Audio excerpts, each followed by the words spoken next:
Mi nombre es Cristian Saldarriaga, represento al grupo 3 en la presentación de la actividad 6.2, datos y análisis del primer objetivo. Nuestra tutora, Sonia Calderón.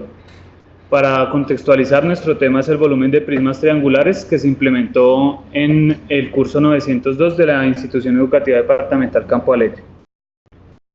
El contenido se divide en dos partes: la contextualización del objetivo y el análisis de los resultados que obtuvimos del sistema ASE.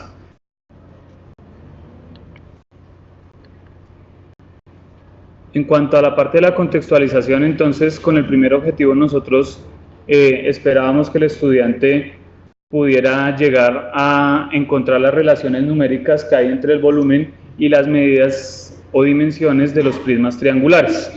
Para ese caso nosotros definimos tres tareas: la 1.1 que denominamos fórmulas, la 1.2 que se denomina velas y la 1.3 que es columnas para puentes.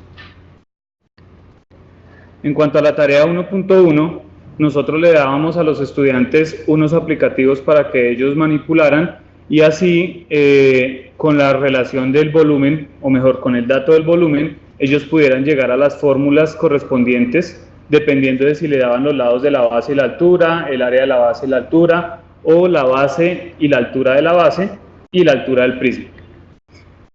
En cuanto a la tarea 1.2, nosotros les dimos impresos en cartón cartulina unos moldes para que ellos recortaran y formaran, después llenaban de arena, medían el contenido de la arena con una probeta y posteriormente con las fórmulas que obtuvieron en la tarea 1.1, pues definían si el volumen era el mismo o era diferente.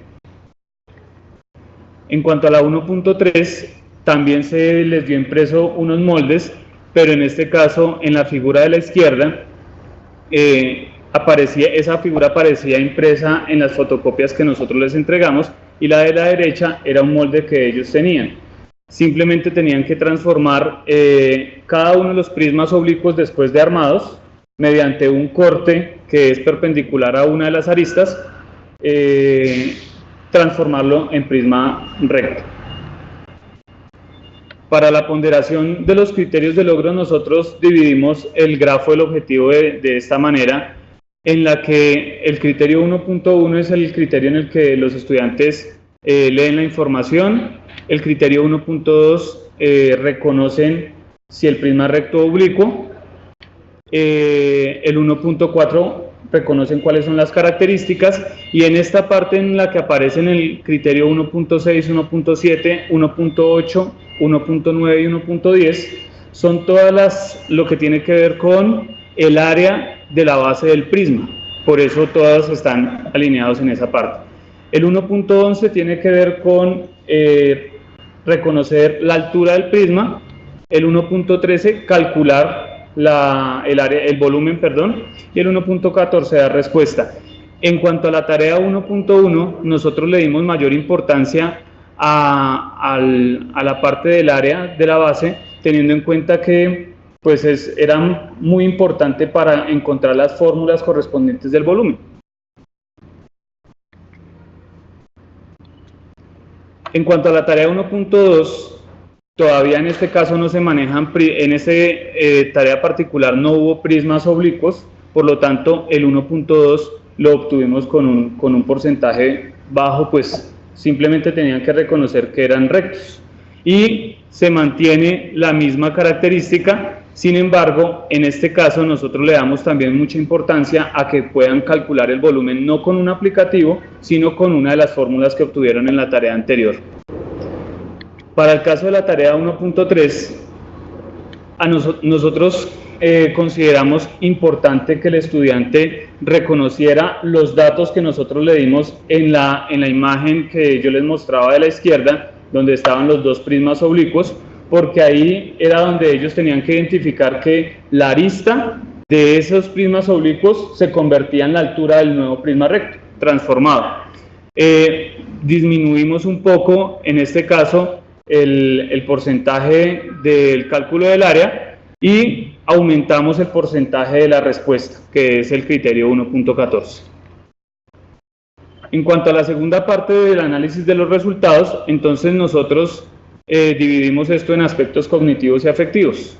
Respecto a los aspectos cognitivos, pues según el semáforo que los estudiantes y el docente llenó, pues vemos la comparación en azul de lo que los estudiantes, de la percepción de los estudiantes, y en naranja de la percepción del docente. Usualmente coinciden, sin embargo, en el criterio 1.5, que corresponde a la tarea T1.3, la última tarea, el docente no tiene una percepción tan alta de la activación de ese criterio de logro, teniendo en cuenta que los estudiantes no reconocieron las características de los prismas oblicuos, por lo tanto no pasaron por ese criterio de logro, o no lo activaron de una manera tan fácil. En cuanto a la obtención del logro, tenemos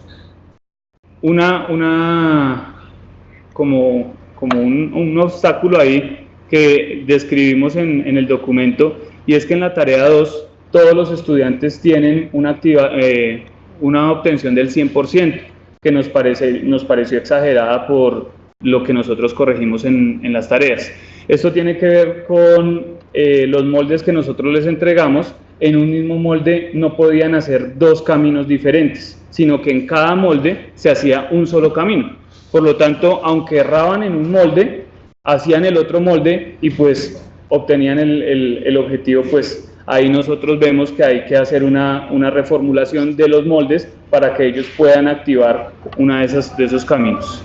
Y en la tarea 1.3 hubo un problema en el que los estudiantes tuvieron un altercado con la rectora. Eso ya es una cuestión ajena a nosotros.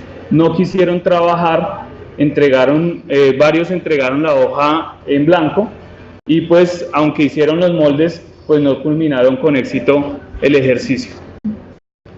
En cuanto a los aspectos afectivos, el matematógrafo tiene una percepción muy alta. Solamente tenemos que si les pareció interesante o no.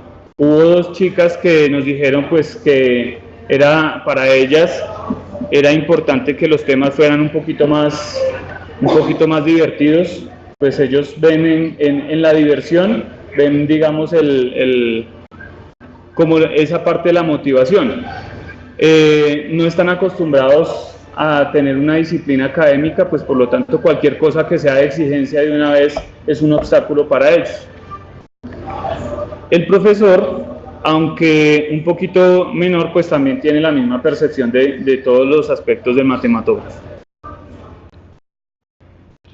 En cuanto a la parte de la activación, del alcance de las expectativas afectivas, pues vemos que con los criterios de logro pues hemos llegado a un punto más o menos alto, teniendo en cuenta que más del 70% pues está alcanzando con relación a las expectativas afectivas. Sin embargo, pues el profesor no tiene esa misma percepción. Por último, nuestras referencias.